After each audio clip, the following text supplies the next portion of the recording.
Bonjour à tous, bienvenue sur la chaîne Un abonné rennais. Je suis très heureux de vous retrouver aujourd'hui en direct de mon canapé pour une vidéo bilan de ce mercato d'hiver 2021 côté rouge et noir. Un mois qui a été, on va pas se mentir, très calme, mais avec quelques officialisations qui m'ont, dans la grande majorité, déplu. On en parle ensemble.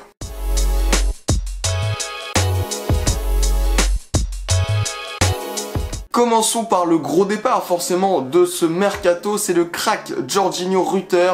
En fin de contrat, il s'engage avec le club allemand d'Offenheim. Les actuels 12e de Bundesliga enrôlent la pépite du centre de formation dès cet hiver.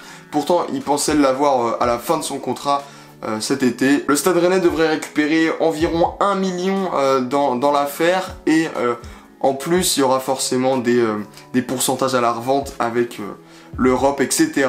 En tout cas, je suis très déçu de voir un jeune du centre de formation partir comme ça, alors qu'il n'a même pas montré son plein potentiel avec le Stade Rennais. Surtout dans un club comme Offenheim, qui est loin de jouer les places européennes en Bundesliga cette saison. Après, le départ était sans doute inévitable. Il y a peut-être une cassure avec les dirigeants.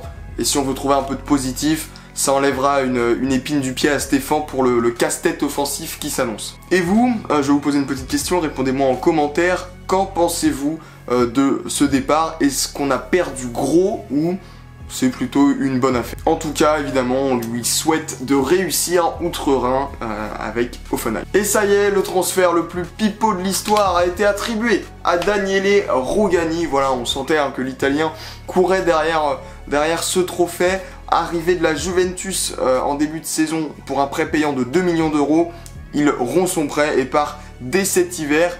Il rejoint les 18e de Serie A Cagliari. Que dire, après 107 minutes jouées avec le Stade Rennais, il se blesse, a annoncé ensuite sur le départ dans ce début de mois de janvier. Son agent dément, finalement il finit par partir dans les dernières heures du mercato. Et comme pour Rutter, je suis déçu, voilà, quand on l'avait vu arriver cet été, c'était un transfert plutôt sexy, voilà, un joueur expérimenté qui arrivait d'un des top clubs du monde tout simplement. Mais rapidement ça s'est avéré être une banane. Forcément il n'a pas eu de chance avec cette blessure au bout de 2-3 matchs. Et en plus derrière, on va pas se mentir, je pense que quand il a vu le mois de janvier se profiler, il s'est dit c'est une petite porte de sortie, je vais repartir en Italie. En tout cas, je suis très déçu et j'espère que la Juventus va dédommager une partie de ce qu'on a payé pour lui, parce qu'on a quand même fait un prêt payant de 2 millions. Avec son salaire en plus qui, je pense, n'était pas petit. En tout cas, j'espère qu'il y aura quand même une petite compensation financière de la Juve, ou s'ils veulent nous donner un joueur, il n'y a pas de souci. Et on finit par le dernier mouvement officiel de ce mercato, et celle-ci, bon voilà, elle fait un peu plus plaisir. C'est le départ de Lorenz Assignon en prêt sans option d'achat au SC Bastia. Le jeune défenseur droit de 20 ans, barré par la concurrence au Stade Rennais, va essayer de trouver du temps de jeu en Corse. Voilà, il rejoint l'équipe du SC Bastia, actuel leader de National avec pas mal de points d'avance sur le 3e. Les Bastiais qui veulent remonter en Ligue 2 4 ans après leur liquidation judiciaire.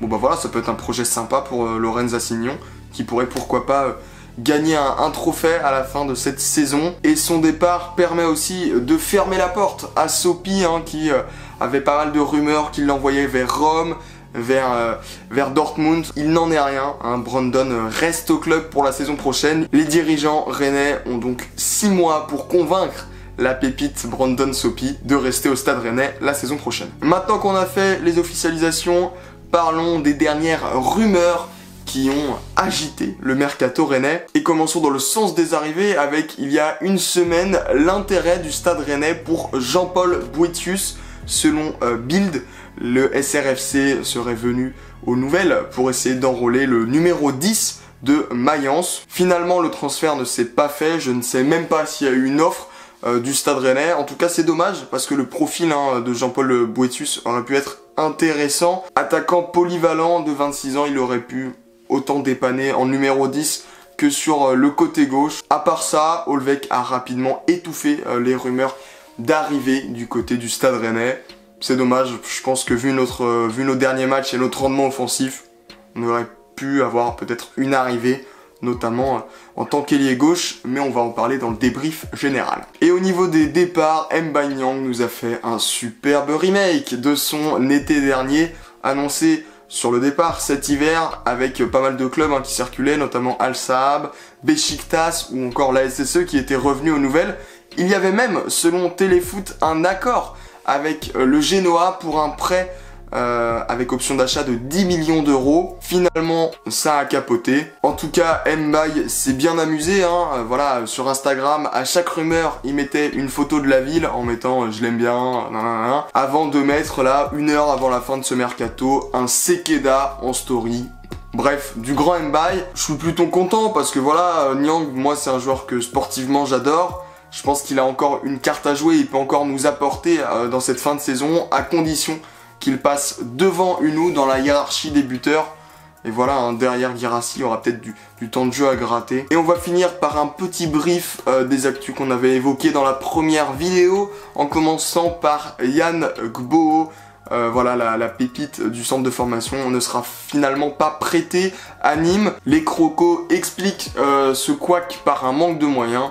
De plus, Yann n'a pas reçu d'autre offre et va rester au Stade Rennais pour la fin de la saison. Le second à rester, c'est Léa Siliki, annoncé sur le départ.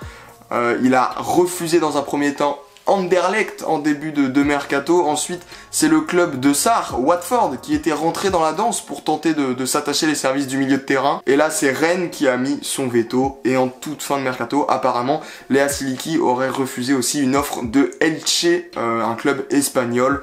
En tout cas, le milieu de terrain reste à Rennes, sous contrat jusqu'en 2023. Il aura le temps de réfléchir quant à son avenir. Dalbert lui aussi va garder les couleurs rouge et noir en difficulté dans ce début de saison. Le Brésilien va rester, même si tout le monde a cru à un départ. Il y a environ 2 semaines, une photo était apparue où on le voyait aux côtés de Ronaldo, le président de Valladolid. On pensait que c'était acté, mais finalement le latéral gauche a rapidement démenti l'information.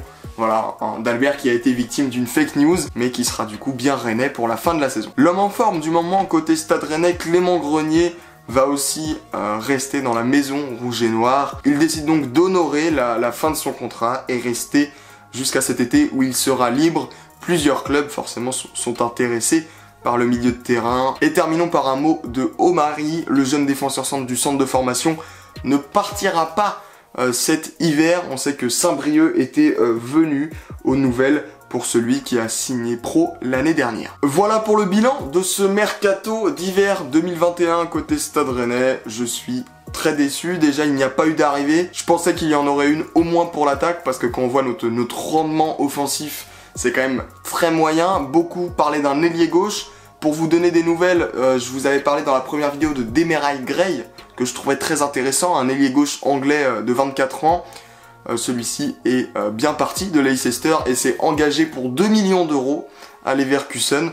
Voilà, comme quoi il y avait des possibilités. Et dans le sens des départs, à part Assignon, où voilà, c'est plutôt positif, il va trouver du temps de jeu ailleurs et va pouvoir nous revenir plus fort. Sinon, c'est quand même très négatif. Déjà, on perd un crack et un fleuron du centre de formation rennais. Rutter, on l'a pas vu jouer vraiment avec le maillot du Stade Rennais, donc forcément c'est décevant. Et on s'est fait aussi avoir par la Juventus qui nous a prêté pour 2 millions d'euros un joueur en bois qui s'est blessé et qui est reparti tranquillement dès cet hiver.